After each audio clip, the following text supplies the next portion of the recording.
नमस्कार दोस्तों, आप सभी का हमारे भक्ति एंड फन वीडियो चैनल में स्वागत है।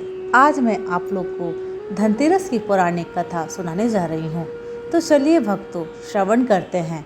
धनतेरस के दिन माँ लक्ष्मी और कुबेर की पूजा की जाती है।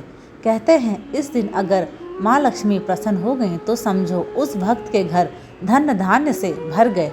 दरअसल कई 100 साल पहले जब देवता और दानवों की लड़ाई में देवता हार गए तो समुद्र मंथन कराया गया। मंथन के दौरान बहुत कुछ निकला जो कि आपस में बांट लिया गया। बाद में हाथ में अमृत का कलश लेकर भगवान धन्वंतरी जी निकले। उनके दूसरे हाथ में आयुर्वेद शास्त्र था। असुर और देवता दोनों ही अमृत के लिए लड़ने लगे। बाद में विष्णु भगवान ने माया रचकर देवताओं को ही अमृत पिलाया। धनतेरस को लेकर कई पौराणिक कथाएं हैं।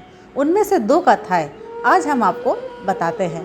पहली कथा, एक बार हेम नाम का राजा था। उनका एक पुत्र था। जब बालक की कुंडली बनी तो ज्योतिषियों ने कहा कि बालक का विवाह जिस दिन होगा उसके ठीक 4 दिन के बाद उसकी मौत हो जाएगी। राजा इस बात को जानकर बहुत दुखी हुआ और राजकुमार को ऐसी जगह पर भेज दिया जहां कोई लड़की उसे ना दिखे। लेकिन एक बार एक राजकुमारी उधर से गुजरी और दोनों एक दूसरे को देखकर मोहित हो गए और उन्होंने गंधर्व विवाह कर लिया। विवाह के बाद ठीक वैसा ही हुआ और 4 दिन बाद यमदूत उस राजकुमार के प्राण लेने आ पहुँचे। जब यमदूत उसको ले जा रहे थे तो उसकी पत्नी ने काफ़ी विलाप किया, लेकिन यमदूतों को अपना काम तो करना ही था। नवविवाहिता के विलाप को सुनकर यमदूतों ने यमराज से विनती की कि हे यमराज, क्या कोई ऐसा उपाय नहीं है जिससे मनुष्य अकाल मृत्यु से मुक्त हो जाए। यम देवता बोले, हे दूत, अकाल मृत्यु तो कर्म की गति है। इससे मुक्ति का एक आसान तरीका है, मैं तुम्हें बताता हूँ, सो सुनो।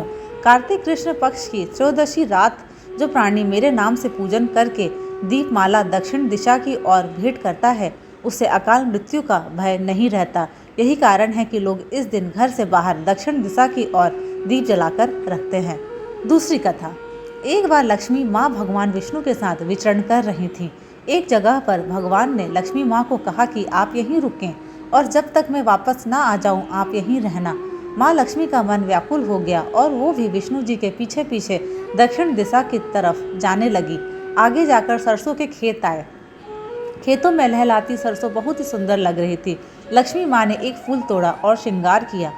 आगे जाकर गन्ने के खेत आए तो उन्होंने गन्ने के रसीले मीठे रस का आनंद लिया। तभी भगवान विष्णु वहां आ गए और माँ लक्ष्मी से नाराज हो गए। विष्णु ने कहा कि उन्होंने किसान के खेत में चोरी की है और अब इन्हें 12 साल तक किसान की सेवा करनी होगी। तब माँ लक्ष्मी गरीब किसान के घर पहुंची और वहां रहने लगी। एक दिन किसान की पत्नी को माँ लक्ष्मी ने उनकी प्रतिमा का पूजन करने को कहा।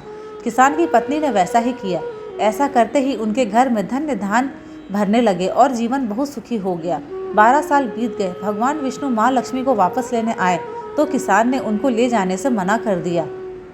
तब भगवान ने कहा कि लक्ष्मी जी कहीं नहीं ज़्यादा रुकती। ये तो श्राप के कारण वो 12 साल यहाँ थी। लेकिन किसान कहने लगा कि मैं नहीं चाहता कि माँ लक्ष्मी वापस जाएं। ये सुनकर माँ लक्ष्मी ने कहा कि अगर आप मुझे रोकना चाहते हैं तो धनतेरस के दिन घर को स्वच्छ बनाकर रात में घी का दीपक जलाकर रखना और शाम को पूजा करके एक तांबे के कलश में सिक्के भर कर रखना, तो मैं उस कलश में निवास करूंगी। इसी वजह से हर वर्ष धनतेरस के दिन लक्ष्मी जी की पूजा होने लगी। धन्यवाद। अगर आप सभी को मेरे वीडियोस पसंद आते हैं तो प्लीज़ लाइक, शेयर और सब्सक्राइब ज़रूर करें।